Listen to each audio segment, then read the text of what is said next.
नमस्कार, मी अजिंक्य भातंब्रेकर. तुम्ही पाहताय न्यूज 18 लोकमत. महत्त्वाच्या बातमीने बुलेटिनची सुरुवात करूया. मनसुख हिरेन प्रकरणामध्ये एन्काउंटर स्पेशलिस्ट प्रदीप शर्मांच्या घरावर एनआयएनं छापे टाकले. आज पहाटे ही कारवाई करण्यात आली.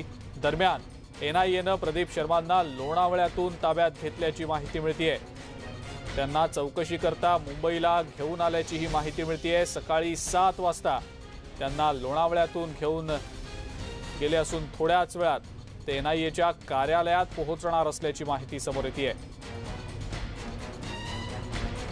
मनसुख हिरेन प्रकरणात एन्काउंटर स्पेशलिस्ट प्रदीप शर्मांच्या घरावर एनआयएनं आज पहाटेच्या सुमारास छापे टाकलेले आहेत, कारवाई केलेली आहे.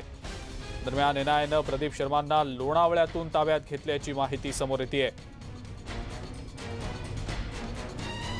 त्यांना चौकशी करता मुंबईला आता आणल्याची माहिती मिळतेय. सकाळी 7 वाजता त्यांना लोणावळ्यातनं नेलं गेलेलं होतं आणि थोड्याच वेळात ते एनआयएच्या कार्यालयात पोहोचतील अशी ही माहिती समोर येतेय. अजित मांढरे आपले प्रतिनिधी आपल्या सोबत आहेत सध्या फोन लाईनवरनं. त्यांच्याकडनं या संदर्भातली आपण अधिकची माहिती जाणून घेऊया. अजित, प्रदीप शर्मांना लोणावळ्यातून ताब्यात घेतल्याची माहिती समोर येतेय, काय नेमकी याबद्दलची अपडेट?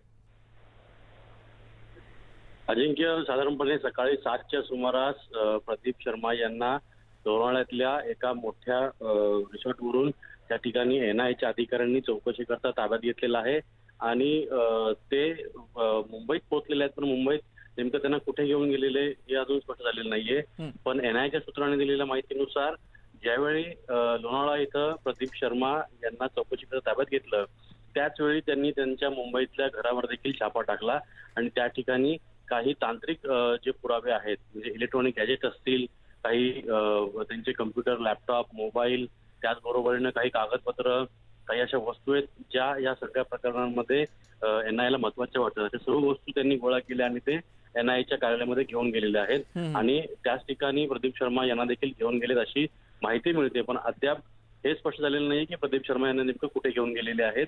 पण एनआयएची टीम जी आहे ती प्रदीप शर्मा यांना घेऊन मुंबईत पोहोचलेली आहे. बिलकुल.